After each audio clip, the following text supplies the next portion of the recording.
How's it going, everyone? Bass here. In today's video, I'm going to be jumping on the JJ Watt hype train and going over how the Packers can potentially sign him and why it would be a good idea. Alright, so let me start this off. I'm usually the type of person to be realistic about things and more so understand the Packers situation with their current salary cap. And generally, I'd probably shoot this down right away. But with the situation we're in with Aaron Rodgers and his age and the Packers, how good their team is and how close they were to his Super Bowl, and how much homer bias I have towards J.J. Watt being a Badgers fan, I just feel I have to explore this avenue and see if it's actually feasible for the Packers to accomplish. Because we all know, we've been hearing it over social media and Twitter the past week or two, all the situations and the issues with the Packers salary cap, and they have to cut this guy and this guy and this guy and this guy and whatnot. And if you saw my video, I'll put it down in the description, basically breaking down all of that. You can check out my illustration of how the Packers can get under the cap. So starting off with J.J. Watt, obviously one of the best defenders in the past decade, three-time Defensive Player of the Year from Wisconsin, first round from 2011. And if you look last year, the Texans, were a horrible team, and J.J. Watt played most of 2020, which is great because he had some injury issues a few years ago. Played really well. I mean, his 2020 grade for PFF was 85.5, run defense an 81.0, and his pass rush is 76.7. So if you go over to the rankings, you have J.J. Watt here at 7th. So he's usually top 10 in edge rushers, and as a defender for under PFF, you see his brother TJ up there, and then you also see Van Ginkel, another Badger who great production last year. I wanted the Packers to actually draft him. I think he was drafted in the 4th or 5th round of 2019. So generally speaking, J.J. Watt is, I think for the past 3 years, he's been top 10 PFF defender in terms of edge rushers, which is great. He's obviously turning 32. Well, he's 32 now. He just turned 32.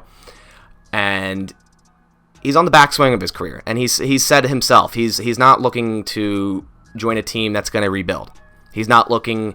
He pretty much wants a championship, and he wants to be on a good team, and obviously the Texans were not that currently. So J.J. Watt being born in Wisconsin in Milwaukee, going to Milwaukee High School, then obviously going to Wisconsin for college and becoming a Badger, I think this is just something that he would definitely want to do.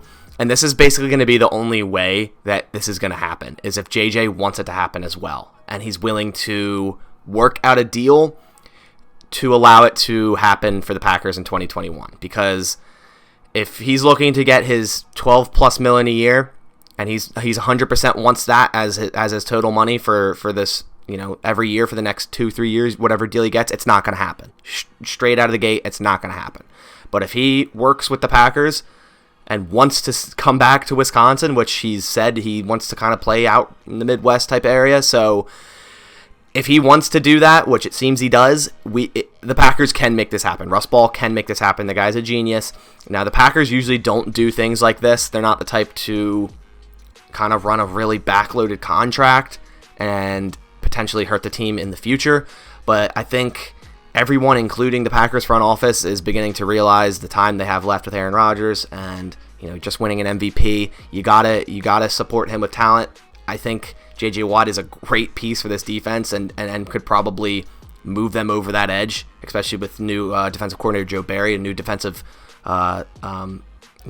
leader, and J.J. Watt just being such a dominant player and a leader as well. So last year, J.J. Watt was double-teamed more than any other edge rusher in the NFL at a rate of 30.1%. Do you know who was number 2?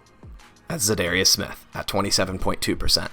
So you team these both up, and then you include the likes of Kenny Clark, Rashawn Gary, a potential draftee at the edge or defensive line.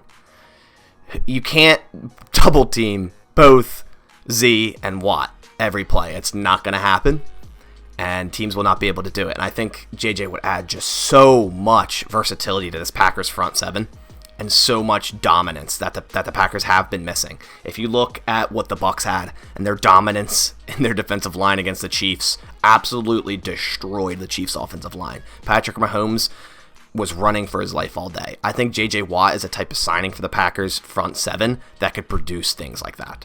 So as I was saying with the PFF, if you look at J.J. Watt, every time he's finished top 10 player at his position. 2020, he was 7th. 2019, he was 9th. 2018, he was 3rd. And then you jump a few years when he had some injury concerns. Then 2015, 2nd. Then 1st, 2nd, 8th. So he's been a premier player. And we all know this. This is nothing that is new to anyone. J.J. Watt has been an absolute freak for the Texans over his career. So if you look at his career stats, he's 101 total sacks, 531 combined tackles, 282 QB hits, and 25 forced fumbles. Just an absolute beast. So to put more fuel to the fire, Sports Illustrated just released an article saying the Packers signing J.J. Watt is the most likely scenario for him. And a league source has informed Packers Central that Green Bay, coming off back-to-back losses in NFC Championship games and therefore in one-player away mode, is among the teams planning a pursuit of the NFL's 3-time Defensive Player of the Year. So the last thing we're left with now is how can it work financially? Because that's the biggest thing. If salary cap wasn't a thing, if we turned it off like Madden, cleared the cap space, did whatever we needed, J.J. Watt would probably already be in green and gold. But the reality of things is, that's not how it is. If you look at his 2020 cap hit was 15.5. So, if he expects his cap hit or his money to be anywhere near that, like I said, not going to happen. I think he was projected to make 17.5 in 2021 before he was cut. So this has to be a team-friendly deal and also a back-loaded contract, and it might also have to be a void contract, an auto void for future years, which teams like the Saints and the Eagles have done. And the Packers normally never do that, and I'll get to it down the line here and to kind of explain it a little bit, but it's definitely a realm of possibility. So if we go to cap space, obviously the Packers just created about 8.3 in cap space by converting David Bakhtiari's roster bonus to signing bonus and spreading it out over the length of the contract. So then the Packers are now over 19 million, just under 20 million over the cap. And obviously there's a lot more moves to make. Obviously cutting Preston Smith, cutting Kirksey, cutting Dean Lowry, potentially cutting Wagner, restructuring Aaron Rodgers to an extent, maybe restructuring Zadarius Smith to an extent, and possibly extending Devontae Adams. And I go over all these things, like I said, in my previous video. So if you want to go watch that and you haven't watched that, go down in the description and you can see all the moves I made to try to get the Packers under the cap. All right, so basically I just went and did all the moves that were on my previous video, or most of them, just the basic ones to kind of save the Packers money. Restructuring Aaron Rodgers, restructuring Zadarius Smith, post-June 1st cutting Preston, cutting Kirksey, cutting Dean Lowry, cutting Devin Funchess, right? So at that point, the cap room is at positive 21 million and a lot better. And right now, the site has the projected at 184.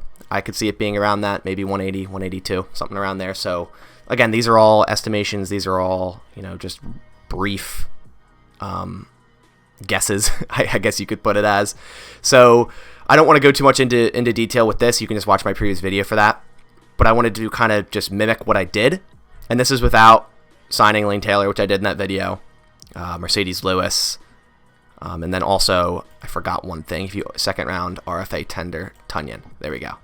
So, and then also Chandon Sullivan and Alan Lazard for the exclusive rights free agents. So, after that, because those three are, 100% going to happen, I believe. So, after that, the Packers are at positive 18. You obviously have to save around $2 to $5 million for the rookie class. You want $5 million just kind of in leeway. And then also you're going to have to sign other guys here. Like I said, possibly Mercedes Lewis, Lane Taylor, even Valdir. You don't know because you don't know the situation with Bakhtiari if he's going to be playing week 1. So let's get into what J.J. Watt would have to sign and what the Packers would have to give him in order for him to fit into this threshold, the low money threshold that the Packers are in. So this is basically a structure I took off of Twitter. And this is something I was actually looking into similarly. I had a similar kind of layout for J.J. Watt. This is from Andy Herman on Twitter. I'll leave his link down in the description if you check him out. He covers the Packers, does some great content on Twitter as well. He's been kind of doing the salary cap and J.J. Watt stuff too, as is everyone. But so basically this is how he has his laid out. And like I said, this is exactly what I was thinking with auto voids and stuff, because this is a way you can kind of extend bonuses throughout years, even though the player isn't on your team. It is dangerous because then you end up paying for a player that's not even on your team. The Saints did it with Jared Cook. I believe they did it with Drew Brees, and I think the Eagles did it with Nick Foles. for a few examples there, but just to kind of briefly go over what this means if you don't know what it means. So voidable years are years of a contract that automatically void on a certain date, often the first day of a new league year in March.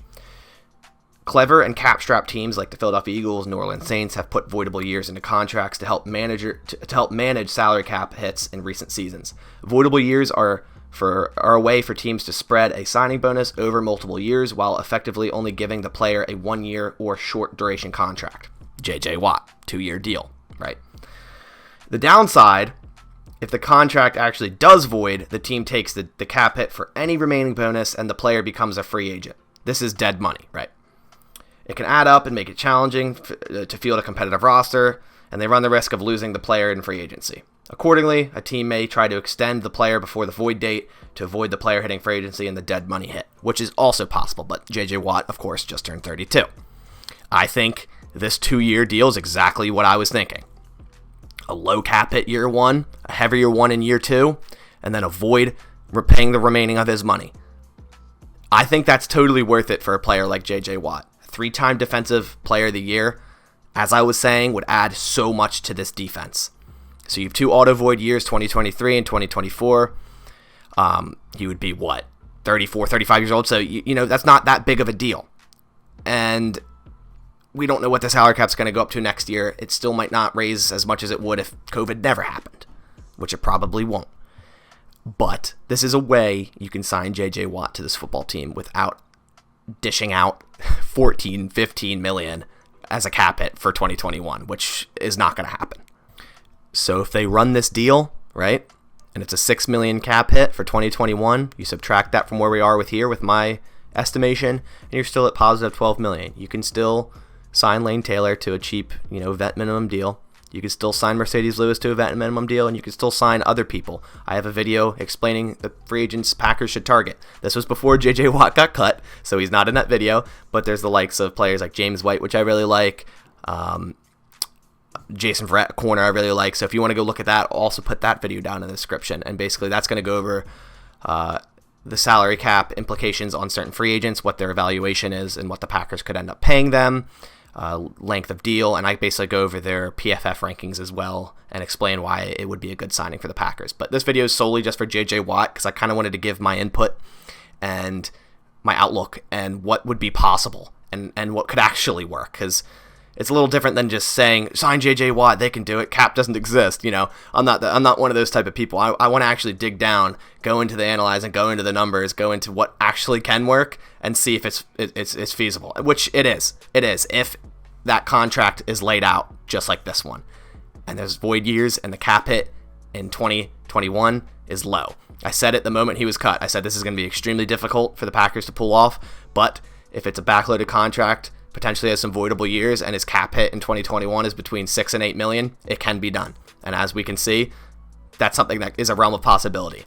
And I think the best thing we got going for us here is J.J. Watt being from Wisconsin. That's what we got going for us here. I think J.J. could definitely agree to this because he wants to be in a championship. The Packers are 1 game away. He loves Green Bay. He loves the Packers. He was wearing his Wisconsin hoodie when he released the video that he was being cut. So it's definitely an option here. Second likely option would be Pittsburgh to go play with his 2 brothers. I could definitely see that happening. But I really want the Packers to actually try this.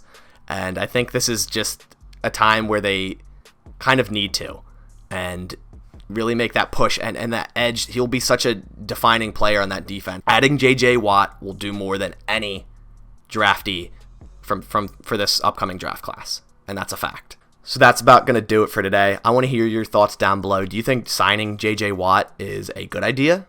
Do you think what I think? Do you think it's worth potentially having those void years, potentially, paying for him in years when he's not even on the team? Do you want J.J. Watt on this football team if it's plausible like I explained today? So I'll catch you guys in the next one, and as always, go Pack Go.